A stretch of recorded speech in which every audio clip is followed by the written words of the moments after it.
ఈ పరాభావనామ సంవత్సరంలో ద్వాదశ రాసుల వారికి ఏ విషయాల్లో పర్టికులర్గా జాగ్రత్తగా ఉండాలి, ఏ విషయాల పట్ల మీరు కొత్త కొత్త అవకాశాలు అందిపుచ్చుకోవాలి అనేటువంటి విషయాలు చెప్తుంది నేనైనప్పటికీ చెప్పిస్తుంది సాక్షాత్ లలిత అమ్మవారిగా భావిస్తూ, ధనస్సు వారికి ఈ కొత్త సంవత్సరం ఉగాది కొత్త సంవత్సరంలో పరాభావనామ సంవత్సరంలో ఉండేటువంటి గ్రహస్థితి ఏ విధంగా ఉంది అని చెప్పి చూసుకున్నట్లయితే, మీకు 3లో గురు రాహువు, 4వ స్థానంలో శని, సప్తమంలో గురువు. ఆ గురువు కూడా జూన్ నుంచి అష్టమంలోకి మారుతాడు. మరియు నవంబర్ నుంచి రాహువు 2వ స్థానంలోకి వస్తాడు. ప్రజెంట్ భాగ్యస్థానంలో ఉండే కేతు అష్టమంలోకి వెళ్తాడు. దీనివల్ల మీకు కలిగే ఫలితాలు, తీసుకోవాల్సిన జాగ్రత్తలు, ఎటువంటి విషయాల్లో ఎలా ఉండాలి అనేటువంటి అంశాలు చెప్తుంది నేనైనప్పటికీ చెప్పిస్తుంది సాక్షాత్ లలిత అమ్మవారిగా భావిస్తూ, ఆ లలితాంబిక అమ్మవారి యొక్క అనుగ్రహం మీకు పరిపూర్ణంగా కలగాలని మనస్ఫూర్తిగా కోరుకుంటూ, ప్రధానంగా ధనస్సు వారికి సర్వసాధారణంగానే కొంత గురుబలం ఉంటుంది. ఎందుకంటే లగ్నాధిపతి గురువు కాబట్టి. అది కాకుండా ఇప్పుడు గురువు యొక్క దృష్టి కూడా ఉన్నందుకు కొంచెం ఇదేంటంటే గురువు ఉండే సిచ్యువేషన్ కొంత మారింది. మారినందుకు ఏంటంటే ప్రధానంగా ఈ గురువు యొక్క ప్రభావం ఎప్పుడైతే మారిందో ఇది వివాహ సంబంధించిన సంబంధాలు తెస్తూ ఉంటుంది. జీవిత భాగస్వామి విషయంలో కొంత స్ట్రెస్ ఉంటుంది, వివాహ విషయంలో స్ట్రెస్ ఉంటుంది, అనుకూలత ఉంటుంది. 2 రకాలుగా ఉంటాయి. ఎందుకంటే దిస్వభావ రాసులు అంటారు, డ్యూయల్ సైన్స్. డ్యూయల్ సైన్లో ఎప్పుడైతే గురువు ఉన్నాడో ఇటువంటి ఫలితాలు ఇవ్వనుంది. ఇక ఫినాన్షియల్గా మీరు ఏదైనా ఒక ప్రాపర్టీ కొంటున్నారు, లేకపోతే ఏదైనా ఒక విషయంలో ఒక నిర్ణయం తీసుకుంటున్నారు అనుకోండి, ఆ విషయాల పట్ల కాస్త జాగ్రత్తగా ఉండండి, గుర్తుపెట్టుకోండి. ఇక మరొక విషయం ఏంటంటే ఇక్కడ గమనించినట్లయితే ఈ రాశి వారికి ప్రధానంగా మీరు చూసుకోవాల్సింది ప్రాపర్టీస్ తీసుకోవడము, లేనట్లయితే ఏదైనా కన్స్ట్రక్షన్ ప్రారంభించడము, వాహనం కొనడము, ఇట్లాంటి విషయాలు చాలా జాగ్రత్తగా ఉండాలి.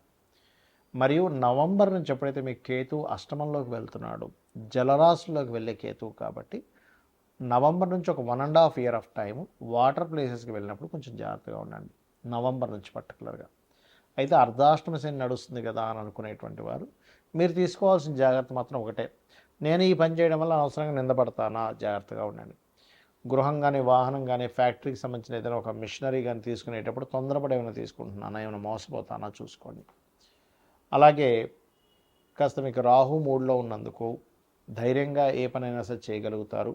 జూన్ లోపల కొంత సంబంధాలు కూడా వివాహం కోసం చేసే ప్రయత్నం ఫలిస్తుందని చెప్పుకోవచ్చు. కాకపోతే ఎప్పుడైతే మీకు ఈ కర్కాటకంలోకి వస్తాడో సంతానం కోసం, ఎందుకంటే అష్టమంలోకి వచ్చినటువంటి గురువు ధనస్థానాన్ని చూస్తాడు, ఫైనాన్షియల్ గ్రోత్ ఉంటుంది. కాకపోతే కేతువు కూడా వచ్చి కలుస్తున్నాడు కాబట్టి కాస్త దత్తాత్రేయుడి యొక్క ఆరాధన, గణపతి యొక్క ఆరాధన చేస్తూ మీరు నిత్యము చేయవలసింది మాత్రం లక్ష్మీ నరసింహస్వామి యొక్క ఆరాధన చేయండి. ఖచ్చితంగా బాగుంటుంది. ఎందుకంటే పంచమం యాక్టివ్ అయింది అంటే రుణరోగ శత్రు స్థానాలు తగ్గిపోతాయి. రుణం ఉండదు, రోగం ఉండదు, శత్రువులు ఉండవు. మీరు లక్ష్మీ నరసింహస్వామి కరావలంబ స్తోత్రం చదువుకోవడం, లేదా మనసులో అనుకోండి చాలు, ఓం లక్ష్మీ నరసింహస్వామి అయి నమః అనుకోండి, అన్ని విధాలా మీకు బాగుంటుంది. ఇక్కడ ఏంటంటే ప్రతి ఒక్కరికి కూడా సంవత్సరం మారింది, నూతన సంవత్సరం వచ్చింది, ఇక్కడి నుంచి అయినా సరే లైఫ్ బాగుంటుందా అని చెప్పి ఆశపడుతూ ఉంటారు. మనిషి అభివృద్ధి అవ్వడానికి పడేటువంటి ఆశ ఎప్పుడు కూడా తప్పు కాదు. అయితే ఇక్కడ మీరు అర్థం చేసుకోవాల్సింది ఏంటంటే ఎంతసేపు కూడా ఏలినాడు శని, సర్పదోషం ఉంది, ఇవి ఒకటే కాదు, మీ పర్సనల్ చార్ట్లో గ్రహాలు ఏ రకంగా ఉన్నాయి అంటే లగ్నం ఎలా ఉంది, లగ్నాన్ని బట్టి మీ ఎదుగుదల చెప్తుంది. మీ ధనాధిపతి ఎలా ఉన్నాడు అంటే సెకండ్ లార్డ్, సెకండ్ హౌస్ శుక్రుడి యొక్క పరిస్థితి ఎలా ఉందనేది క్లియర్గా తెలుసుకోవాలి. దాన్ని బట్టి ఏమవుద్దంటే మీకు ఎందులో ధనయోగం ఉంది, ఏ రూపంలో మీరు ప్రయత్నం చేస్తే బాగుంటుంది, ఎప్పుడు మీకు రైట్ టైం, ఇవన్నీ కూడా తెలుస్తాయి. అలాగే మీరు చేసే ప్రయత్నాలు 3వ స్థానం.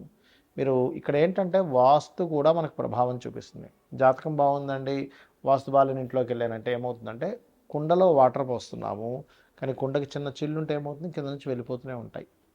అలాగే వాస్తు బాగోనప్పుడు ఏమవుతుందంటే మీరు ఆ ఇంట్లో ఉన్నప్పుడు మీకు ఇబ్బంది కలుగుతూ ఉంటుంది. ఇక్కడ ఏంటి, మీరు ఏ డైరెక్షన్లో ఉండే ఇల్లు తీసుకోవాలి, ఎప్పుడు మీరు ప్రాపర్టీ తీసుకొని చెప్తే బాగుంటుంది. అసలు మీ పేరు మీద తీసుకోవచ్చా తీసుకోకూడదా ఇవన్నీ తెలుసుకోవాలి. ఇంట్లో దాంతోపాటు ఇంట్లో ఏదైనా బాత్రూమ్స్ కొంతమందికి తెలియక ఫైనాన్షియల్గా ఎందుకు ఇబ్బంది వస్తుందంటే ఉత్తరంలో బాత్రూమ్లు ఉంటాయి. ఉత్తరంలో డార్క్ కలర్స్ ఉంటాయి, అంటే మనకి yellow, cream, red colours, pink colours ఇట్లాంటి ఉత్తరంలో ఉంటే అవాయిడ్ చేసేసి కంప్లీట్ వైట్ కలర్ ఉండేలా చూసుకోండి, ఖచ్చితంగా బాగుంటుంది. అలాగే మరొక విషయం ఏంటంటే ఇక్కడ సంతాన అభివృద్ధి ఎందుకు కావట్లేదు, పంచమ స్థానం, రుణము, రోగము, శత్రుత్వం, ఇవి ఎక్కువగా ఇబ్బంది పెడుతూ ఉంటాయి. వీటికి సంబంధించిన పరిస్థితి ఏమిటి? అలాగే మరొక విషయం ఏంటంటే ఇక్కడ వివాహం అయ్యే సమయం, వివాహం 2 వివాహాల యోగం ఏదైనా ఉందా, అసలు వివాహ జీవిత భాగస్వామితో వివాహం విషయంలో ఎందుకు ఇద్దరి మధ్యన సరైన కమ్యూనికేషన్స్ ఉండట్లేదు, ఎందుకు మీ ఇద్దరి మధ్యన మాటిమాటికి ఏదో గొడవలు జరుగుతున్నాయి, ఇవన్నీ కూడా మీ పర్సనల్ చార్ట్లో వెరీ క్లియర్గా ఉంటుంది.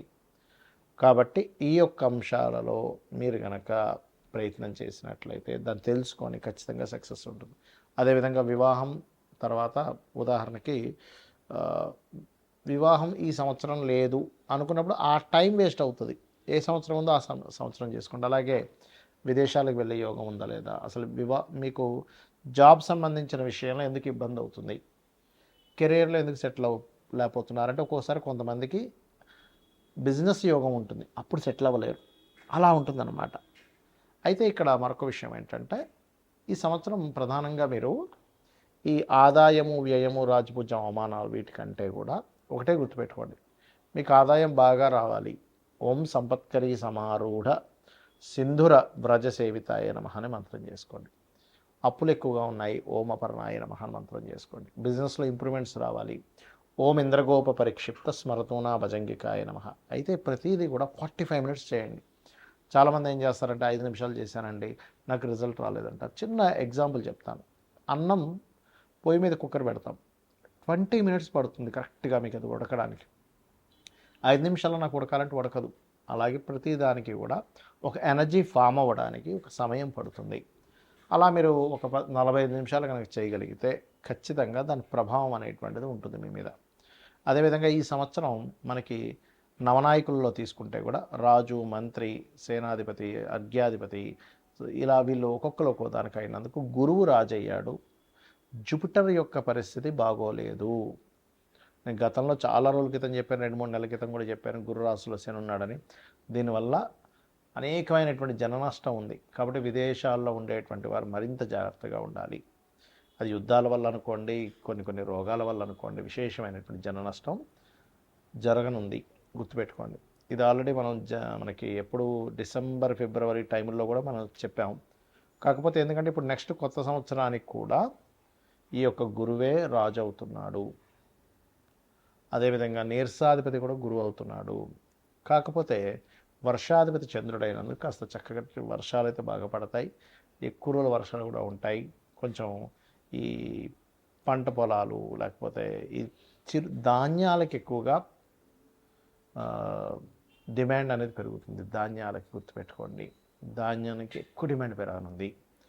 కాబట్టి ఈ యొక్క విషయాల పట్ల కాస్త మీరు అప్రమత్తంగా ఉండండి. జనాలు బంకర్స్లో దాక్కునేటువంటి సమయం రానుంది, గుర్తుపెట్టుకోండి. కాబట్టి ఈ విషయంలో జాగ్రత్తగా ఉండండి. ఇక మరొక విషయం ఏంటంటే మీరు జాతకమే తెలియదు, అప్పుడు ఏం చేయాలి? సింపుల్గా రోజు లలితా సహస్రనామాలు చేసుకోండి డైలీ, ఖచ్చితంగా బాగుంటుంది. అదేవిధంగా మనకి లాస్ట్ టైం మనం చెప్పుకున్నాం, ఒక 4-5 నెలల క్రితం కూడా చెప్పాను, సిల్వర్ రేట్ విపరీతంగా పెరగనుంది అని. మరలా బంగారం, సిల్వర్ రేట్లు ఒక రేంజ్లోకి వెళ్ళనున్నాయి, గుర్తుపెట్టుకోండి. ల్యాండ్ రేట్స్ కూడా విపరీతంగా పెరగనున్నాయి. కాబట్టి రెగ్యులర్గా లలిత చేసుకోండి, అన్ని విధాలా మీకు బాగుంటుంది. శ్రీమాత్రే నమః.